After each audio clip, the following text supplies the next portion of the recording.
So, I discovered the meaning of life. Or at least, that's what my eager customers are led to believe. You see, 2 or 3 times a month, I post a listing titled The Meaning of Life to various auction sites. I couple it with a sappy picture of a sunset or rainbow and a description that reads, "All views are subjective. Results may vary." Most people wouldn't bat an eye at such a ridiculous listing, but there are some gullible folks out there that take the bait. When the bidding ends, I usually take home anywhere from $5 to $12. After I've received my money via PayPal, I ship out the item. What is the item, you might ask? Well, I scribble down an inspirational quote or life lesson onto a piece of paper and mail it out in your standard letter-sized envelope.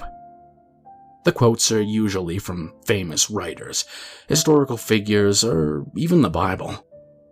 Some of them include, "If light is in your heart, you will find your way home." Quoted from Rumi. "People will forget what you said. People will forget what you did. But people will never forget how you made them feel." Quoted from Maya Angelou. "It's never too late to be what you might have been." Quoted from George Eliot. And that's it. One stamp, a drop in the mailbox, and my work is done. It's as simple as that. You might call me a scammer, or a con artist, or perhaps even a plagiarist. And in truth, you are correct. I'm taking advantage of the naive people out there who are probably just looking for a sense of purpose in life. Also, I can make a quick buck. But I'd like to think most people know it's fake and purchase it just to see what I'll send them.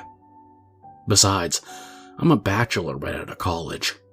As long as I can make a small dent in my phone bill and eat a packet of ramen each night, well, I'll sleep just fine. As you might imagine, I receive quite a bit of hate mail.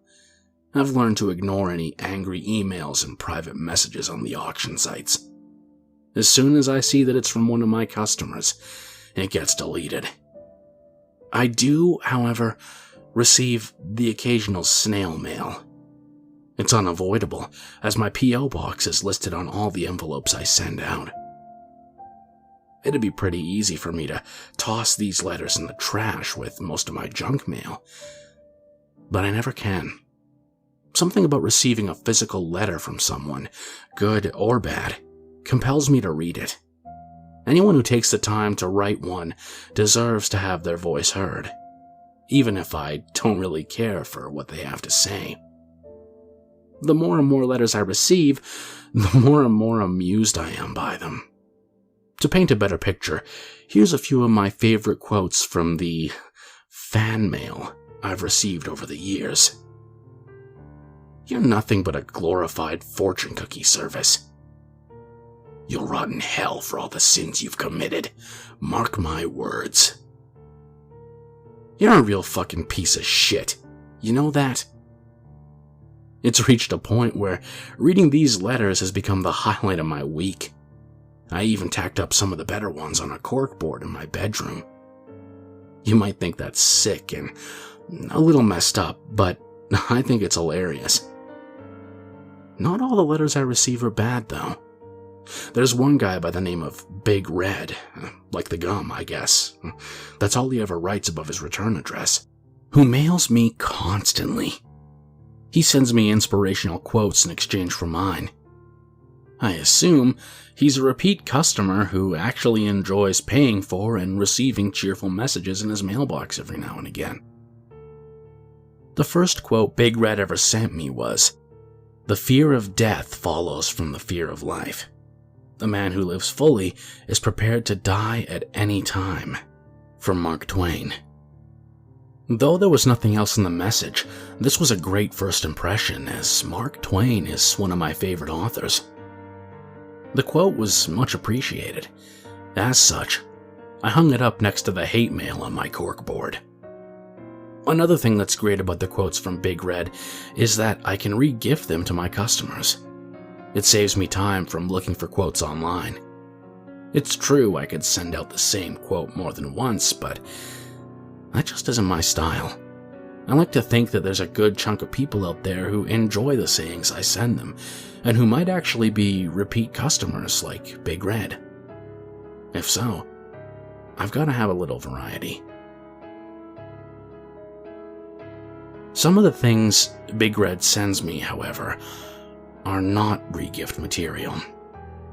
Some quotes he sends are morbid and depressing, and other times he'll send me small packages containing little trinkets that I have no use for. It's a little weird, but I figure the guy is depressed and just needs a friend.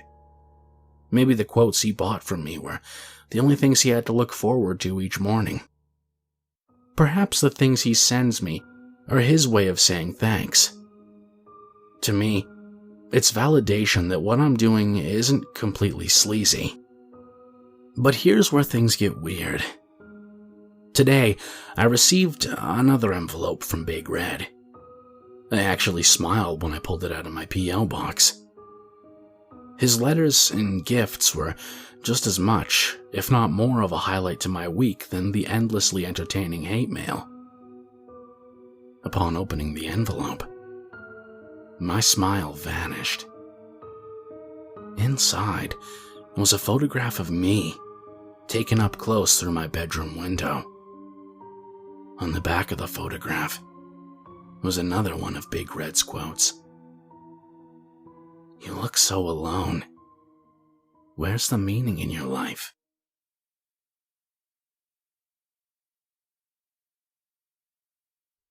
If you made it this far, I hope you'll follow me on Twitter at KingSpookCreepy.